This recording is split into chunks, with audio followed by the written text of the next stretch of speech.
Prochazka, and today I'm going to be talking to y'all about the pink triangle in mental health. First off, borderline personality disorder is a cluster B personality disorder in the DSM, or the Diagnostic and Statistical Manual, which is used to diagnose people in the United States. Cluster B personality disorders are described in the DSM as being dramatic, emotional, and erratic. Now, this language is very stigmatizing and increases bias due to the historical and gendered natured use of these terms. Throughout history, women have been described using these words, which contributes to higher rates of women being diagnosed with cluster B personality disorders, including borderline personality disorder, or BPD. But when looking at the diagnostic criteria for BPD and the DSM, we see a pervasive pattern of instability, mainly in terms of their relationships, how they view themselves, and how they view others. It's important to note that this is long-lasting and negatively impacts them. For example, someone with BPD might be in an argument with their partner one day, to the point where they're screaming at them, they're swearing at them. This would happen multiple times throughout this relationship. But then the next day, they would be back to normal, no longer be an issue. And this would happen throughout all other relationships as well. We also see people with BPD trying to avoid abandonment due to their large fear of abandonment, whether that be real or imagined. We also see a high degree of marked impulsivity, mainly in terms of risky behaviors such as substance use, self-harm, and/or aggression. And due to these behaviors and how people with BPD traditionally interact with therapists, there's a large amount of clinician bias generally with this disorder. Many therapists will express anger and frustration, sometimes to the point where they don't even want to work with someone or treat someone who has BPD. But in looking at how to treat BPD, dialectical behavioral therapy, or DBT, is going to be one of the most common treatment approaches used. DBT was created by Dr. Lanahan after her own negative experiences in therapy for BPD. And she created it primarily to help people with BPD manage their strong emotions, and through doing so, better their interpersonal relationships as well as their view of themselves. But regardless of the specific treatment approach used, we're going to see a focus on emotion regulation when treating BPD, so trying to target their vacillating and intense emotions, and trying to change that emotional response pattern so they can better cope with their emotions, so as to not let them seep into their personal relationships. We're also going to see a focus on mindfulness, so trying to have the patient practice not judging themselves for their behaviors and for their reactions, and trying to have them eradicate their feelings of emptiness, which contribute to these risky behaviors. Also going to see a focus on distress tolerance to again try and reduce these risky behaviors, so trying to find better coping skills than the ones that the risky behaviors have. We're also going to see a focus on cognitive behavioral therapy when treating BPD, or it's also called CBT. CBT isn't only used to treat BPD, but when it is used to treat it, we're going to see the therapist trying to have the patient focus on their thoughts. So trying to have them reframe their negative thought patterns in order to change their behaviors and the subsequent feelings. It's important to note that DBT and CBT are both evidence-based treatment approaches, so they have strong research support per Division 12, which is the Division of Clinical Psychology in the APA. So while we do know that DBT and CBT have strong research support determining their efficacy in treating BPD, there are many communities that are left out of this research, one of those being the LGBTQ+ community. We know that this history has faced a long history of oppression, and specifically in World War II, mainly gay men were forced to wear an upside-down pink triangle on their shirt, similar to how the Jewish people were forced to wear the Star of David on their shirt. This symbol, along with many others, has since been reclaimed by the whole community as a source of pride and empowerment. But looking at society today, we're starting to see that things are getting better. We're at a place in our society where we can recognize the oppression that this community faces and the history of oppression that it has faced, and how these can affect policies and personal biases. But there are still personal biases that negatively affect this community and contribute to a large underrepresentation of this community in the current psychological literature. Another key area where this community is disproportionately impacted is in psychological practice, Specifically, sexual minorities face disproportionate rates of psychopathology, including depression, anxiety, substance use disorders, and personality disorders, including BPD. Specifically, in 2023, even though only 3.5% of the United States identified as a sexual minority made up 29.8 to 57% of BPD diagnoses in men, and 11 to 33% of BPD diagnoses in women. Little is known in the current research as to why this may be, although there is one hypothesis that it could be due to clinician bias, whether that be explicit or implicit, due to the role that clinicians play in diagnosing and treating patients. For example, I mentioned earlier with the cluster B personality disorders, we see an overdiagnosis of women with these disorders due to the words dramatic, emotional, and erratic being in the criteria, despite there being equal prevalence rates of this disorder in men, of these disorders in men and women in studies using more structured and objective assessments. Much more research needs to be done to ensure that sexual minorities do not get misdiagnosed or overdiagnosed with the disorder that they don't have. Notably, the risk for misdiagnosis results in mistreatment and increased stigmatization, which negatively affects the physical and mental health of the individuals. But not only is there the risk for misdiagnosis, but also for sexual minorities, especially those with BPD-like symptoms, there could be different treatment approaches used than the ones that would be used for a heterosexual individual.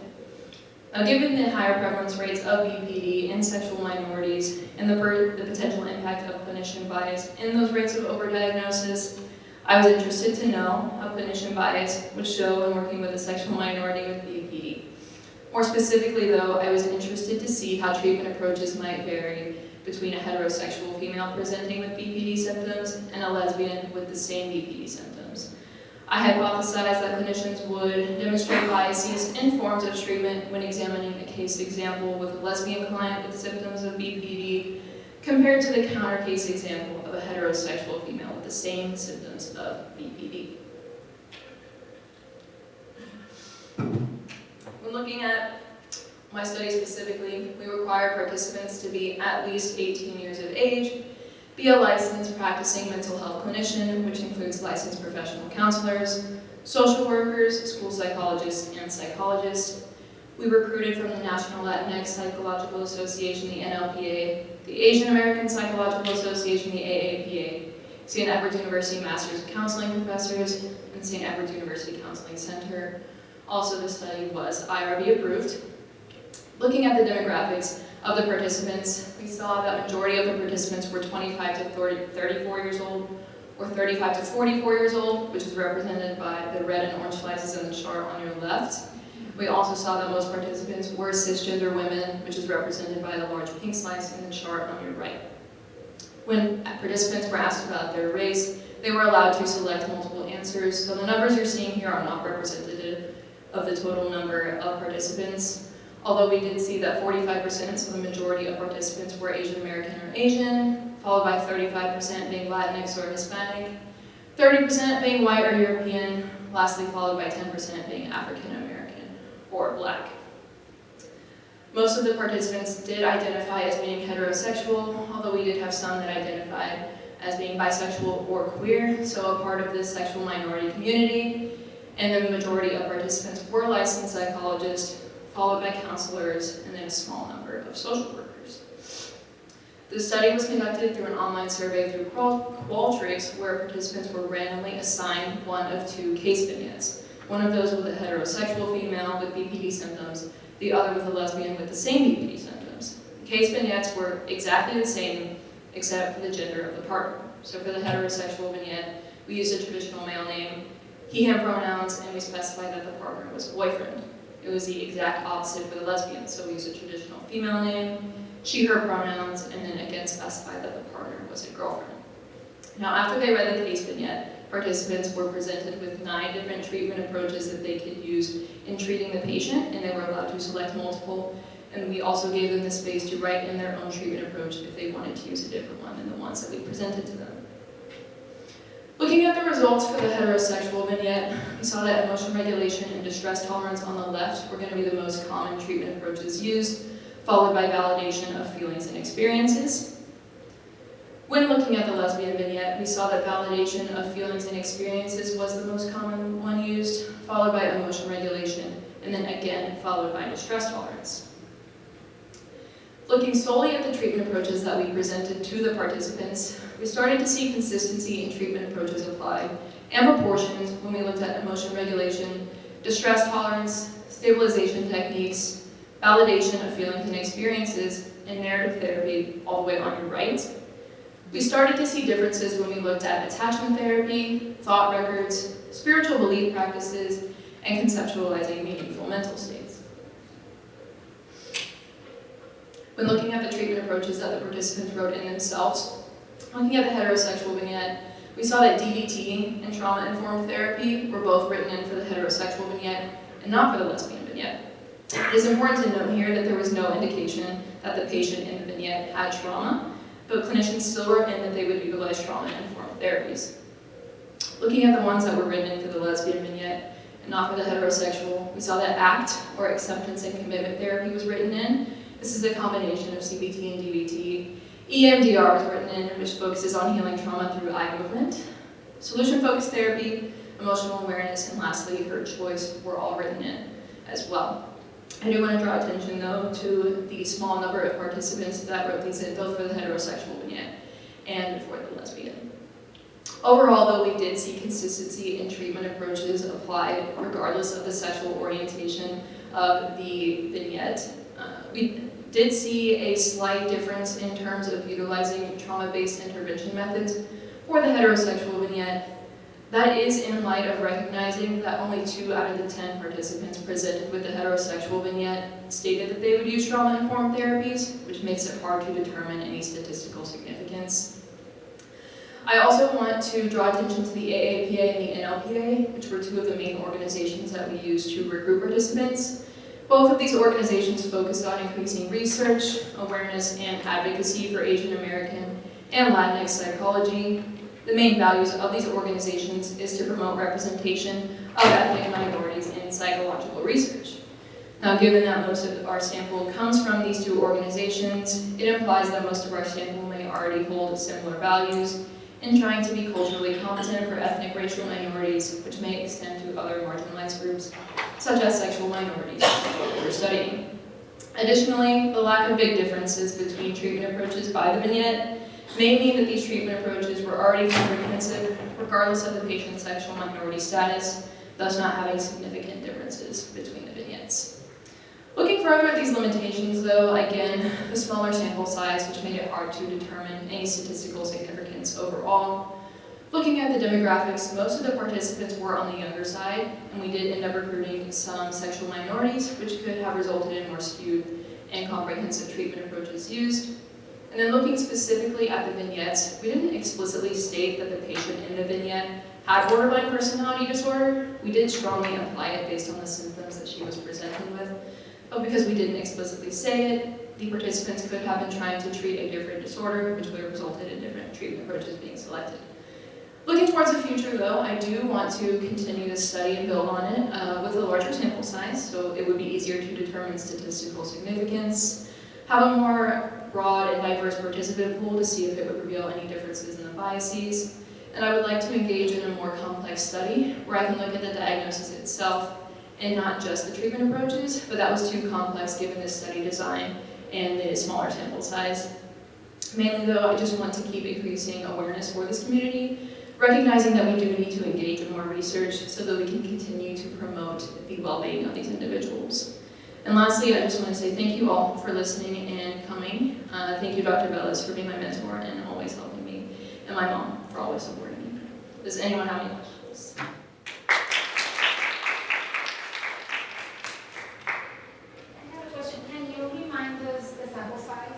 The sample size was 20, so it was split evenly, so 10 for the heterosexual and 10 for the lesbian. I have a clarifying question, and it's like a million other questions I'll ask. I think you said this, but you didn't ask, the survey didn't ask what the respondent would diagnose the person as, right? Right? Like, you know, okay. Do you think that would have,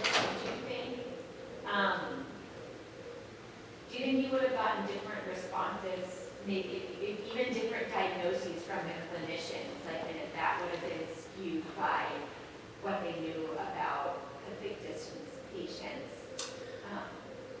I think that overall, we made it pretty obvious that she did have borderline personality disorder, but I think maybe looking at the comorbidity, so if they would have diagnosed her with something else as well, that could have been different. I'm not too sure what it would have looked at. We did see a stronger trauma focus for the heterosexual vignette, so maybe seeing if that would result in maybe high rates of depression in the diagnosis of that one. And my second bigger question is just, I know you're going to grad school for research, and I know you want to continue this. Do you foresee working primarily on this project in grad school, or are there other things you want to branch out into when you're on your working on your master's, or what else is next for you? Well, so the first year of the master's program I'm going to be in, we're not really going to be able to engage in our own research so much, mainly helping the other people in the program. But I would love to engage more with this study. I expressed to my mentor that I am interested in trauma mainly, especially in this population. So I would definitely like to keep doing this. And then also the program I'm going to be in, the lab, has a focus on suicide. So maybe seeing if that plays any role in these disorders. Fascinating. Thank you so much. Yes. Is there, like, I'm still like sort of formulating the question in my head, but is there any research on sort of like what the antecedents of borderline personality disorder are that could explain? So, you know, some of the differences, because I definitely would believe that at least some of the disparities are misdiagnosis and clinician bias, but is there any, like, do people who, like I think rates of trauma are usually higher in LGBT populations, like, has trauma been linked to borderline personality disorder or other, like, adversive life experiences, like maybe like parental lack of support linked to the condition at all, or does there mostly seem to be like a genetic component?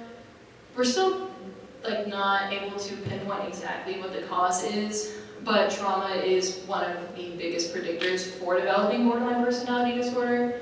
That, along with what you also said, like parent neglect could impact that trauma as well. Sexual trauma is very big in predicting borderline personality disorder as well.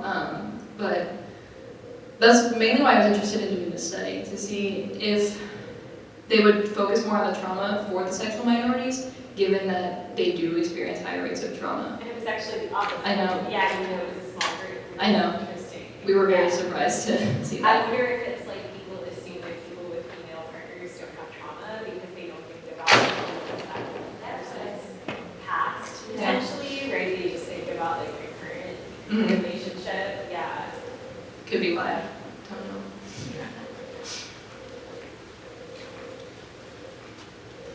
I think now we get to do one of the most exciting things. Second most exciting thing hearing about the research is inviting Dr. Velez to present Mary with the cord and stole that to wear at graduation to celebrate everything that Mary has brought to the honors program in her 3 years here. And of course also the culminating project of this wonderful research. So thank you so much. It's been an absolute pleasure to get to work with Mary. Worked with Mary for about 2.5 to 3 years now. And I'm a very bright, self-motivated student. Really showing like great promise, excited for her future. And on a personal note, has also been just great to get along with. She's my youth source. I learned like new lingo, music, and so it has been an absolute pleasure to